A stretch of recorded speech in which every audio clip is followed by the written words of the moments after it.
Good morning student. हमने पहले वाक्य विचार के बारे में पढ़ा। आज हम शब्द विचार के बारे में पढ़ेंगे। शब्द विचार क्या है इसके बारे में जानकारी हासिल करेंगे और शब्द का जो है विभाजन करेंगे।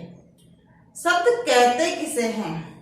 सबसे पहले तो हमें ये जानकारी हासिल होनी चाहिए कि शब्द कहते किसे हैं। वर्णों के सार्थक समूह को शब्द कहते हैं। वर्णों के सार्थक समूह को शब्द कहते हैं और शब्द का प्रयोग वाक्य में होता है। जब वाक्य में शब्द का प्रयोग होता है या शब्द प्रयुक्त होता है तो वाक्य के अन्य जो शब्द होते हैं उनके साथ शब्दों का आपस में संबंध स्थापित होता है। एक बार मैं पुनः वापस इसका दोहरान कर रही हूं। वर्णों के सार्थक समूह को शब्द कहते हैं और जब वाक्य में प्रयुक्त होता है यानी कि वाक्य में जब शब्द का प्रयोग होता है तब वाक्य के अन्य शब्दों के साथ उसका संबंध स्थापित होता है तथा इस संबंध की अभिव्यक्ति के लिए शब्द कई स्वरूपों में प्रकट होता है। प्रयोग तथा रूप परिवर्तन की दृष्टि से शब्दों के दो भेद होते हैं। तो मैं आपको शब्द के जो भेद है वो बताऊंगी। शब्द के दो भेद होते हैं। पहला विकारी शब्द और दूसरा अविकारी शब्द।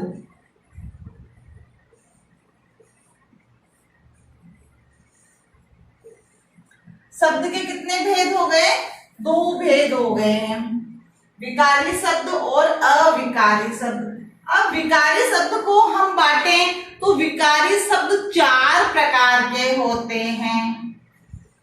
पहला संज्ञा, दूसरा सर्वनाम, तीसरा विशेषण और चौथा है क्रिया। विकारी शब्द को विभक्त किया चार भागों में। तो विकारी शब्द चार प्रकार के हो गए, संज्ञा, सर्वनाम, विशेषण और क्रिया। ऐसे ही अविकारी शब्द भी चार प्रकार के होते हैं।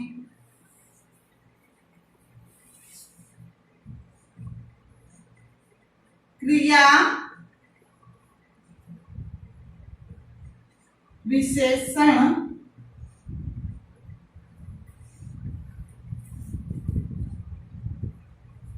शब्द।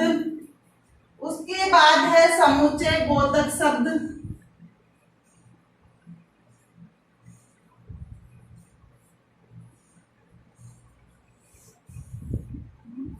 चौथा है संबंध बोधक शब्द।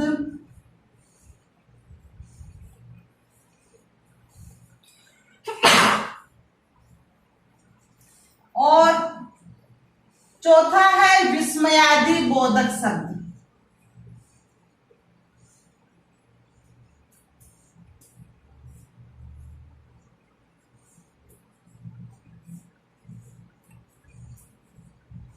विस्मयादि बोधक शब्द।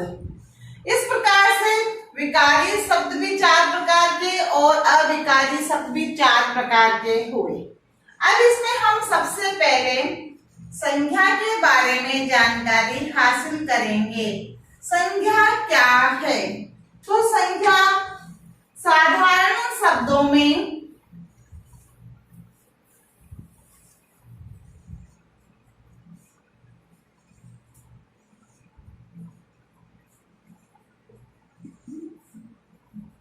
नाम, नाम जो होता है, नाम को ही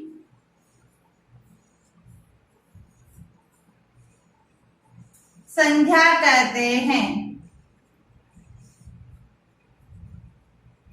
साधारण शब्दों में नाम को ही संज्ञा कहते हैं। जैसे राम ने आगरा में सुंदर ताजमहल देखा। राम ने आगरा में सुंदर ताजमहल देखा। यह एक वाक्य है। अब इस वाक्य में राम एक व्यक्ति का नाम है।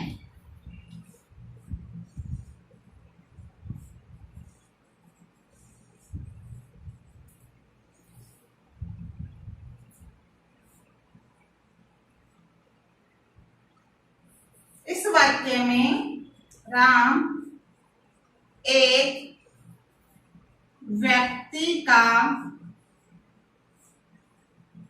नाम है। किसका नाम है? व्यक्ति का नाम है। ये राम हो गया। उसके बाद आगरा स्थान का नाम है।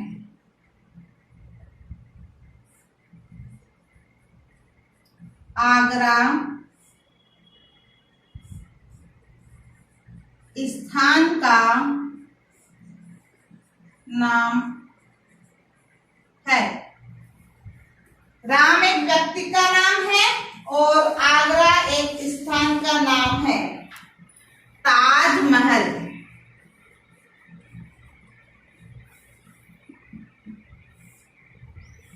एक वस्तु का नाम है। क्या है? ताजमहल एक वस्तु का नाम है तथा सुंदर एक गुण का नाम है। तथा सुंदर एक गुण का नाम है। इस प्रकार हम देखते हैं व्यक्ति, स्थान, वस्तु और भाव का नाम। तो हमारी परिभाषा ये होती है, किसी व्यक्ति, स्थान, वस्तु, भाव के नाम को संज्ञा कहते हैं। तो यहाँ पर व्यक्ति, स्थान, वस्तु व भाव नाम है। अब हम संज्ञा की परिभाषा देखेंगे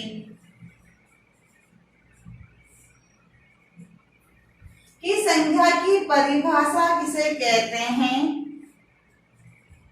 किसी व्यक्ति, स्थान, वस्तु व गुण के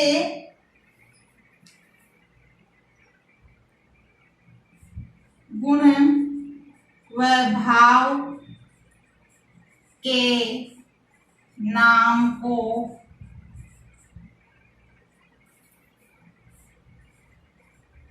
संज्ञा कहते हैं। देखो बच्चों, मैंने बहुत अच्छी तरह से एकदम सरल भाषा में बताया है कि साधारण शब्दों में संज्ञा कहते किसे हैं। तो केवल नाम है। क्या है? नाम है। नाम को ही संज्ञा कहते हैं। राम ने आगरा में सुंदर ताजमहल देखा। मैंने आपको ये एक उदाहरण दिया है ना, ये एक उदाहरण है। तो इसमें राम क्या है? एक व्यक्ति का नाम है। आगरा क्या है? आगरा एक स्थान का नाम है। ताजमहल क्या है? एक वस्तु है। और सुंदर क्या है? सुंदर एक गुण का नाम है। और इन सब के भाव को हम क्या कहते हैं? संज्ञा कहते हैं। व्यक्ति, स्थान, वस्तु व भाव के नाम को ही संज्ञा कहते हैं। तो मैंने बड़े सरल भाषा में एकदम आपको एग्जाम्पल देते हुए इसको समझाया है। अब हम देखते हैं कि संज्ञा के प्रकार कितने होते हैं।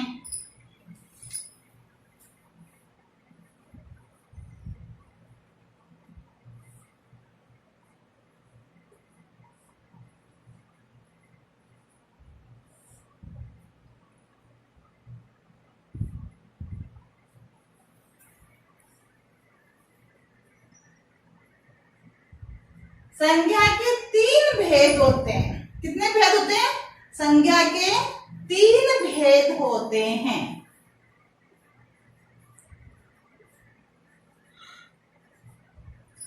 ठीक है। अब ये लगभग सभी बच्चे पढ़ते हैं, सबको पता है, लेकिन हमें थोड़ा डिटेल से करना पड़ता है बड़ी क्लास में, इसलिए हम प्रत्येक को बड़े अच्छी तरह से पढ़ेंगे। पहला है व्यक्तिवाचक संज्ञा। दूसरा है जातिवाचक संज्ञा।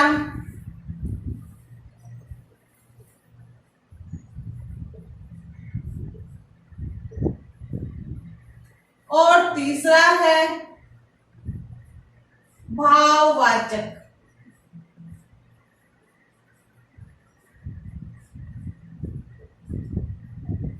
संज्ञा। संज्ञा के 3 भेद होते हैं। व्यक्तिवाचक संज्ञा, जातिवाचक संज्ञा और भाववाचक संज्ञा। अब कई तरह हम देखते हैं कि कई किताबों में व्याकरण में 5 प्रकार की बता देते हैं। तो जातिवाचक में ही 2 प्रकार की संज्ञा को और शामिल किया गया है, द्रव्यवाचक और समूहवाचक संज्ञा। दोनों को जातिवाचक में ही शामिल किया गया है। तो संज्ञा के 3 ही भेद होते हैं, 5 प्रकार के भेद नहीं होते हैं। उन्हें हम जातिवाचक के साथ ही एक्सप्लेन कर लेंगे, है ना, उसको अच्छी तरह से समझ लेंगे। अब इसमें व्यक्तिवाचक संज्ञा की परिभाषा कि व्यक्तिवाचक संज्ञा किसे कहते हैं। व्यक्तिवाचक संज्ञा जिस संज्ञा शब्द से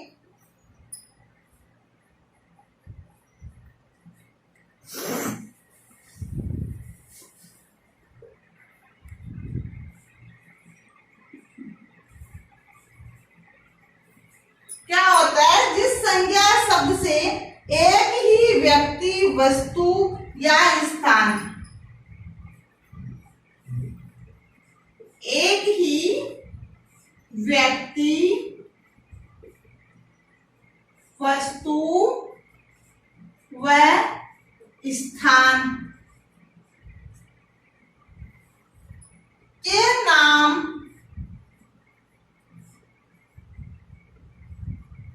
का बोध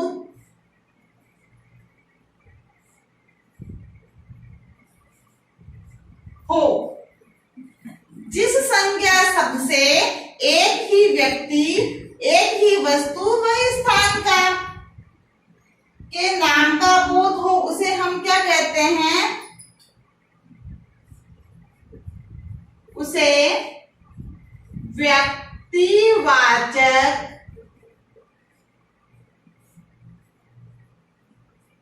संज्ञा कहते हैं। आया समझ में? जो केवल एक ही हो, एक ही हो, चाहे वो व्यक्ति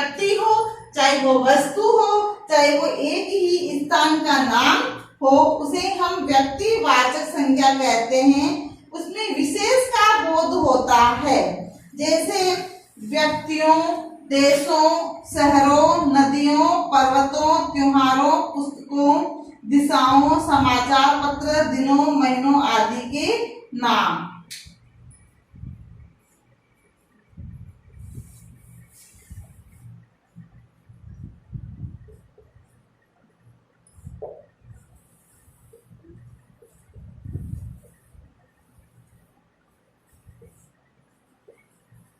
पर्वतों,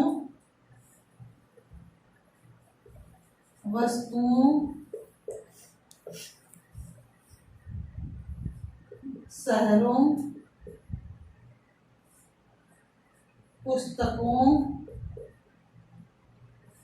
आदि के नाम जो है व्यक्तिवाचक संज्ञा में आते हैं। इस प्रकार से हमारा व्यक्तिवाचक संज्ञा हुआ और उसके बाद में हम देखेंगे जातिवाचक संज्ञा।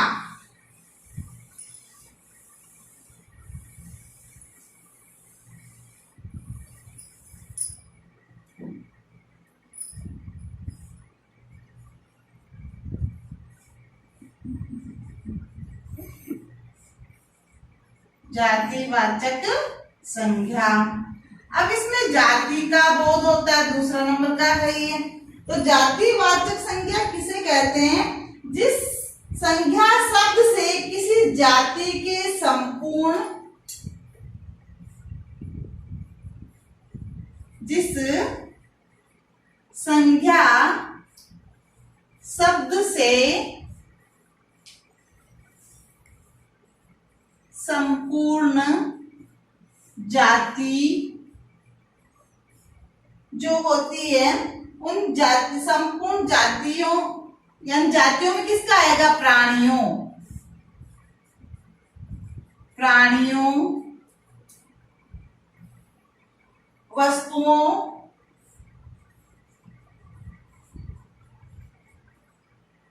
स्थानों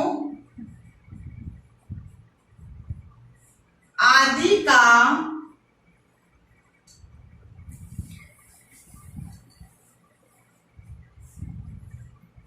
बोध होता हो उसे जातिवाचक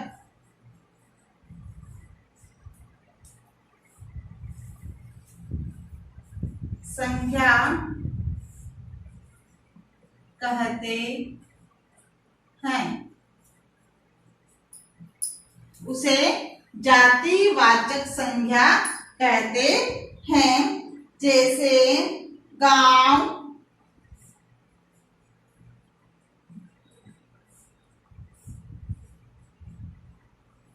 गांव, आदमी,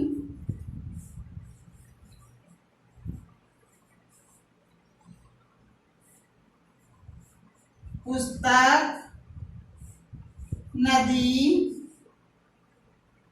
और उसमें हम शामिल कर लेंगे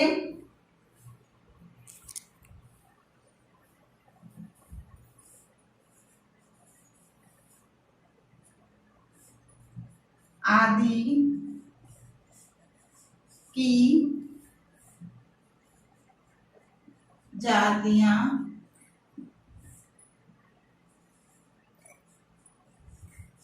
शामिल होती है।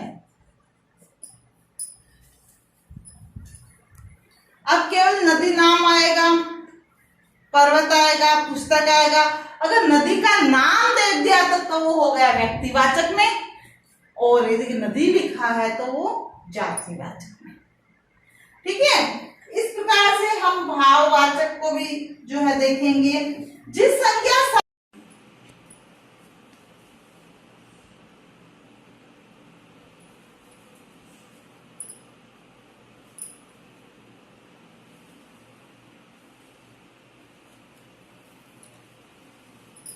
जिस संज्ञा शब्द से प्राणियों या वस्तुओं के गुण, धर्म, दशा, कार्य,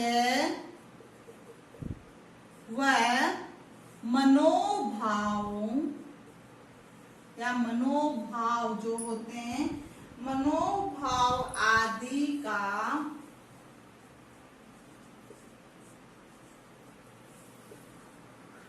बोध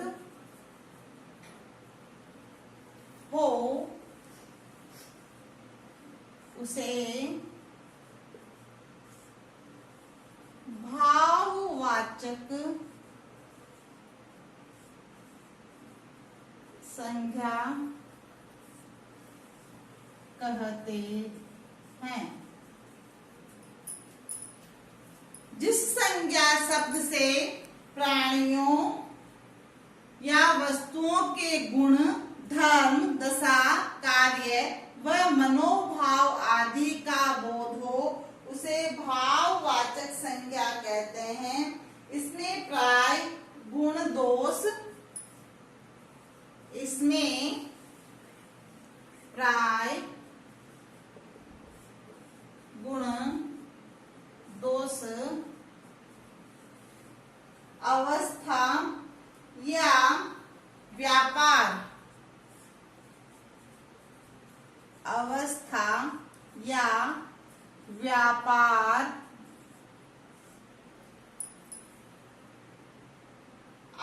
तथा आदि का अमूर्त भाव,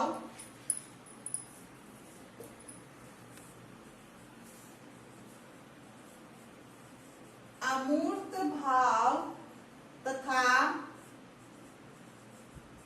क्रिया के मूल रूप, क्रिया के मूल रूप को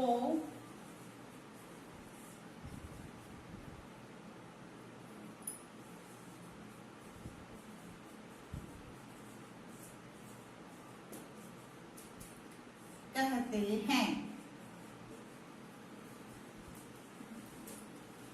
इस प्रकार के हम देखते हैं कि संज्ञा के तीन भेद हुए और जातिवाचक जो संज्ञा है उसमें दो प्रकार की जो है संज्ञाएं और शामिल होती है, द्रव्यवाचक संज्ञा और समूहवाचक संज्ञा। द्रव्यवाचक संज्ञा जो है उसमें द्रव्य शामिल होते हैं, जैसे घी, तेल, है ना, सोना, चांदी आदि उसमें शामिल होते हैं। और समूहवाचक में समूह जैसे भीड़ है, सेना है, माला है, कक्षा है, जहाँ पे समूह बनता, कक्षा में बहुत सारे छात्र होते हैं, सेना में बहुत सारे छात्र हैं, भीड़ में बहुत सारे लोग इकट्ठे होते हैं, माला में खूब सारे पुष्प होते हैं, मोती होते हैं। तो जहाँ बहुत सारी चीजें इकट्ठी होती है वहां समूहवाचक होता है और द्रव्यवाचक में घी, तेल, दूध, सोना, चांदी आदि उसमें शामिल होता है। तो ये दो प्रकार की संज्ञा जो है वो जातिवाचक संज्ञा में शामिल होती है और ये जो जातिवाचक संज्ञा है ये तीन प्रकार की होती है। अब इस प्रकार से हम देखते हैं कि हमारा संज्ञा का टॉपिक तो हुआ कंप्लीट। अब संज्ञा से हमारे संज्ञा में जो है जातिवाचक संज्ञा जो है भाववाचक संज्ञा के शब्द कैसे होते हैं, तो मैं थोड़ा सा उसका तो आपको बता देती हूँ।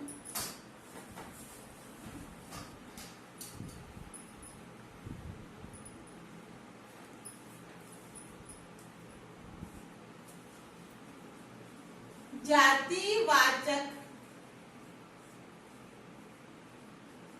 संज्ञा से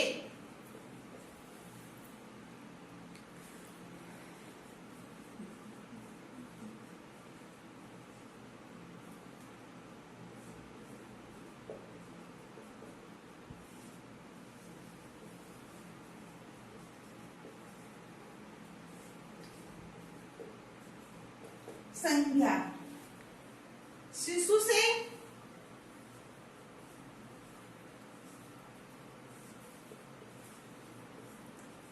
शिशुता, मित्र से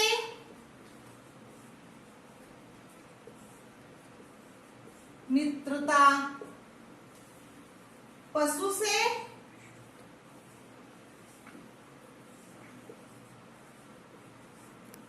पशुता और उसके बाद गुरु से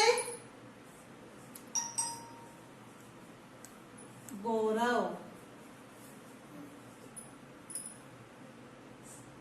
इसी तरह से हम देखते हैं सती से सतीत्व।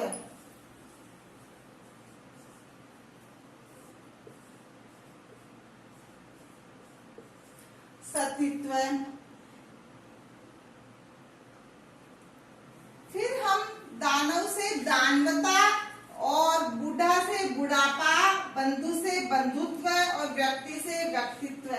इसी तरह से हम देखते हैं कि सर्वनाम से जो संज्ञा है वो भाववाचक संज्ञा कैसे बनती है।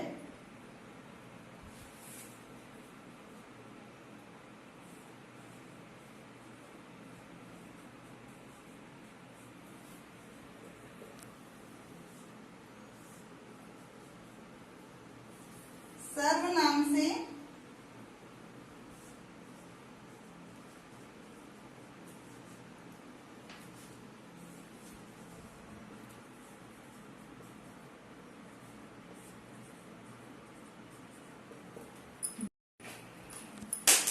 इस प्रकार से हम देखते हैं कि सर्वनाम से भी जो है भाववाचक संज्ञा के शब्द कैसे बनते हैं।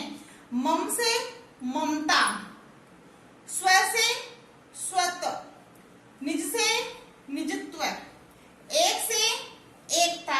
इसी प्रकार से हम देखते हैं कि विशेषण से भी भाववाचक संज्ञा के शब्द कैसे बनते हैं। तो विशेषण से जो है भाववाचक संज्ञा के शब्द जो है इस प्रकार से बनते हैं। देखो विशेषण में भयानक, तो भयानक को जो है भय, भयानक से क्या बन गया भय, चालाक से चालाकी, बुरा से बुराई और मोटा से मोटापा। इस प्रकार से हम देखते हैं कि विशेषण से भी कई जो है शब्द जो भाववाचक शब्द बनते हैं। जैसे मूर्ख से मूर्खता होता है, निपुण से निपुणता होता है, लोभी का लोभ हो जाता है, मीठा का मिठास हो जाता है। इस प्रकार से हम देखते हैं जातिवाचक संज्ञा से भाववाचक संज्ञा कैसे बनते हैं, सर्वनाम से जो है भाववाचक संज्ञा के शब्द कैसे बनते हैं और विशेषण से भाववाचक संज्ञा के शब्द कैसे बनते हैं। तो बच्चों आज आपको गृह कार्य में जातिवाचक से तो भाववाचक के 5 शब्द लिखने हैं और सर्वनाम से भाववाचक के 5 शब्दों का प्रयोग करना है और विशेषण से भाववाचक संज्ञा के भी 5 शब्दों का प्रयोग करना है। इसके बाद में मैं आपको जो है गृह कार्य देती हूँ।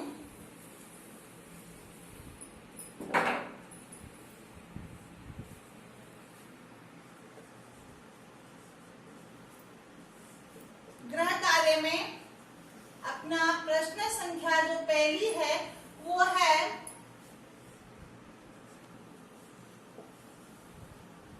शब्द विचार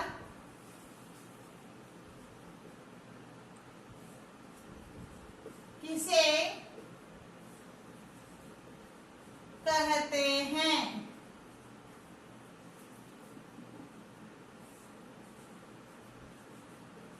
समझाइए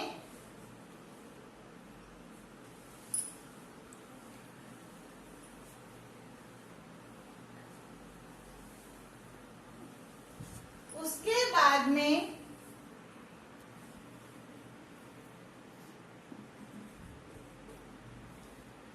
प्रश्न संख्या 2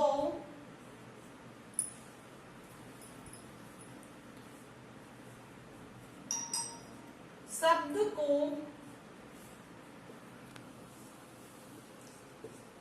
कितने भागों में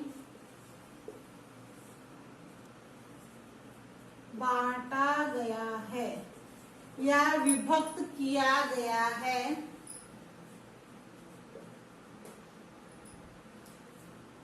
तो इसमें शब्द को कितने भागों में बांटा गया है या विभक्त किया गया है तो आपको पूरा बताना है कि 2 भागों में जैसे बांटा गया था, मैंने डायग्राम बना के बताया था, वैसे ही एकदम विकारी और अविकारी शब्द में, फिर विकारी शब्द को 4 भागों में जैसे डायग्राम में मैंने आपको बताया शुरू में, और अविकारी शब्द को भी 4 भागों में विभक्त करके पूरे अच्छी तरह से आंसर देना है। उसके बाद विकारी शब्द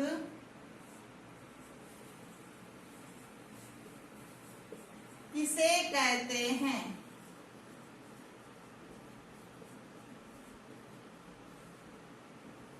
प्रश्न संख्या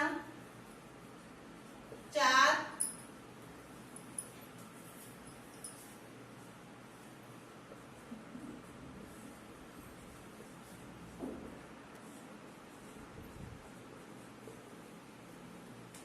किसे कहते हैं? इसके कितने भेद होते हैं? इसके कितने भेद होते हैं? फिर प्रश्न संख्या 5 जो है, समूहवाचक संज्ञा व द्रव्यवाचक संज्ञा में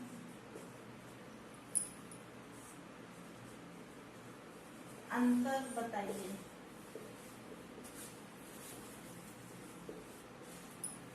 ये 5 प्रश्न आपको गृह कार्य में करने हैं। शब्द विचार किसे कहते हैं? शब्दों को कितने भागों में बांटा गया है? विकारी शब्द किसे कहते हैं? संज्ञा किसे कहते हैं? इसके कितने भेद होते हैं? सबको एक्सप्लेन करना है। और समूहवाचक संज्ञा व द्रव्यवाचक संज्ञा में अंतर बताना है। इस प्रकार से आज हमारा शब्द विचार का विकारी शब्द का पहला टॉपिक कंप्लीट हुआ। Thank you. इस प्रकार से हम देखते हैं कि सर्वनाम से भी जो है भाववाचक संज्ञा के शब्द कैसे बनते हैं। मम से ममता, स्व से स्वत्व, निज से निजत्व, एक से एकता। इसी प्रकार से हम देखते हैं कि विशेषण से भी भाववाचक संज्ञा के शब्द कैसे बनते हैं। तो विशेषण से जो है भाववाचक संज्ञा के शब्द जो है इस प्रकार से बनते हैं। देखो, विशेषण में भयानक, तो भयानक को जो है भय, भयानक से क्या बन गया? भय। चालाक से चालाकी, बुरा से बुराई और मोटा से मोटापा।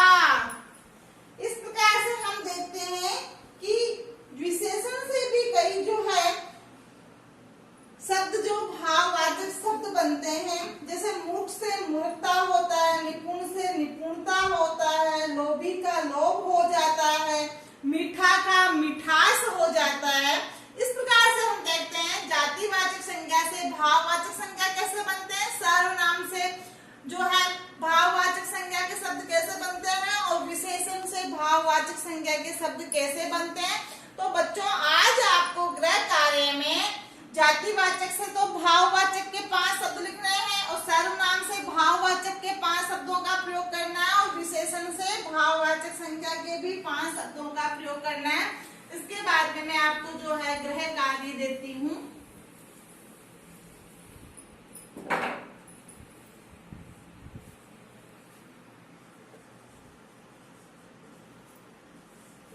गृह कार्य में अपना प्रश्न संख्या जो पहली है वो है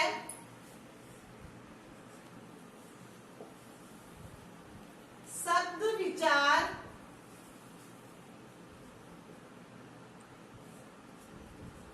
किसे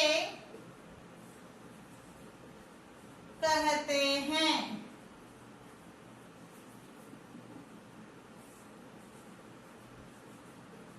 समझाइए।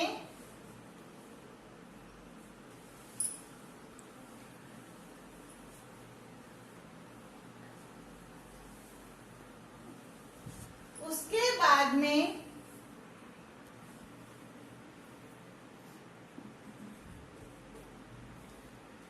प्रश्न संख्या 2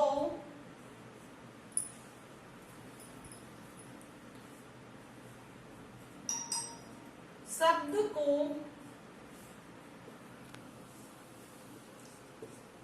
कितने भागों में बांटा गया है या विभक्त किया गया है।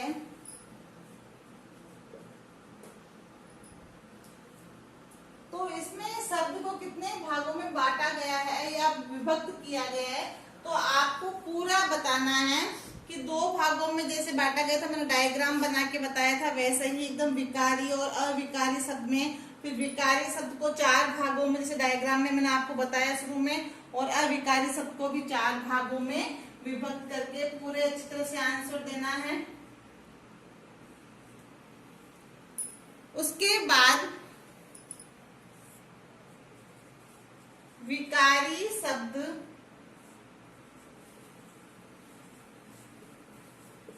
किसे कहते हैं।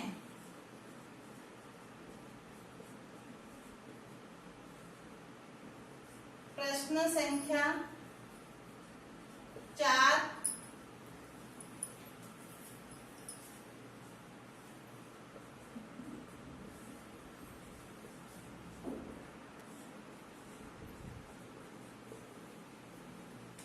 किसे कहते हैं,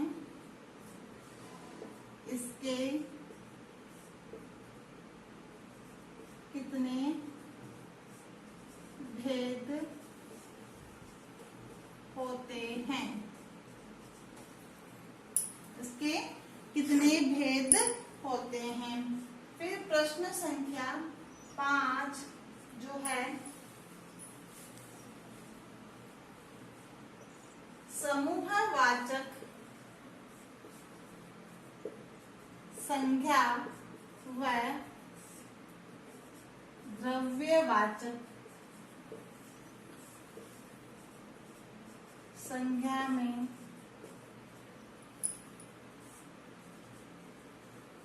अंतर बताइए।